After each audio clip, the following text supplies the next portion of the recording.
Hello viewers, আশা করি আপনারা সবাই ভালো আছেন। তো আজকে আমি যে ভিডিওটি নিয়ে চলে এসেছি, আজকের ভিডিওতে আমরা আলোচনা করব কবুতরকে কিভাবে আপনারা শিকারি তৈরি করবেন। তো দেখতে পাচ্ছেন আমার সামনে যে কবুতরটা আছে, এটা আমার শিকারি তৈরি করা।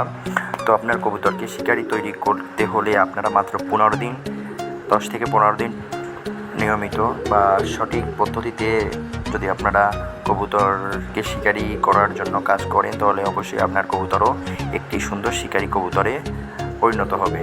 তো এই জন্য আপনাদের প্রথমত করণীয়, আপনারা একটি ভালো জাতের, একটি ভালো কালার দেখে, যে কবুতরের মা বাবার কালারটা ভালো, যে পেয়ারের কালারটা ভালো, সেই পেয়ারের একটা বাচ্চা নিয়ে নেবেন যাতে তার কালারটা ভালো হয়, এবং নর বাচ্চাটা নেবেন, মানে বাচ্চা দুইটার মধ্যে যেটা বড় হবে ওইটা নেবেন। এতে কবুতর শিকারি হওয়ার পরে কবুতর এরকম ডাকলে সেটা দেখতে ভালো দেখাবে।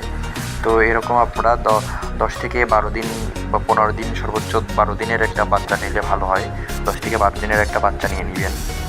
সেই বাচ্চা কবুতরটাকে আপনারা মিক্স খাবার দিবেন। প্রথমত মিক্স খাবার দিবেন। মিক্স খাবার আপনারা 3 বারই দিবেন। 5 দিন মিক্স খাবার দিবেন। 4 থেকে 5 দিন মিক্স খাবার দেওয়ার পরে আপনারা ছোলা রাতে ভিজিয়ে রাখবেন।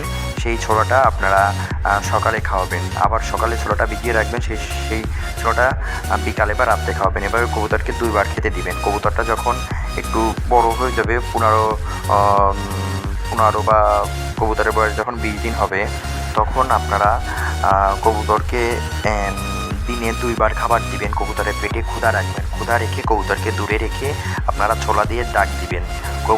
কবুতরের পেটে ক্ষুধা রাখলে কবুতর আপনার কাছে আসবে, আপনার সাথে থাকবে। এতে কবুতরের ভয়টা কমবে এবং আপনাকে কবুতর চিনে যাবে। তো এইভাবে আপনারা কবুতরকে শিকারি তৈরি করবেন। তো কবুতরকে 2 বার খেতে দিবেন, কবুতরকে ছোলা দিবেন, দূরে রাখবেন, ডাক দিবেন। কবুতরকে নিয়ে বাইরে যাবেন, যেখানে যাবেন আপনি সেখানে কবুতরকে নিয়ে যাবেন। কবুতরকে বেশি বেশি সময় দিবেন, দেখবেন আপনার কবুতর শিকারি তৈরি হয়ে যাবে। তো আপনারা বুঝতে পেরেছেন কীভাবে কবুতর শিকারি তৈরি হয়ে যাবে। তো আপনাদের যদি তারপরেও কোনো ধরনের কোনো সমস্যা থাকে, অবশ্যই কমেন্ট করবেন। কমেন্টে আমি আপনাদের বলে দিব যে কীভাবে কী করতে হবে। তো আজকের ভিডিওটি এই পর্যন্তই। পরবর্তীতে আমরা আরও একটি নতুন ভিডিও নিয়ে চলে আসবো পিয়াল টেডি লফটের পক্ষ থেকে।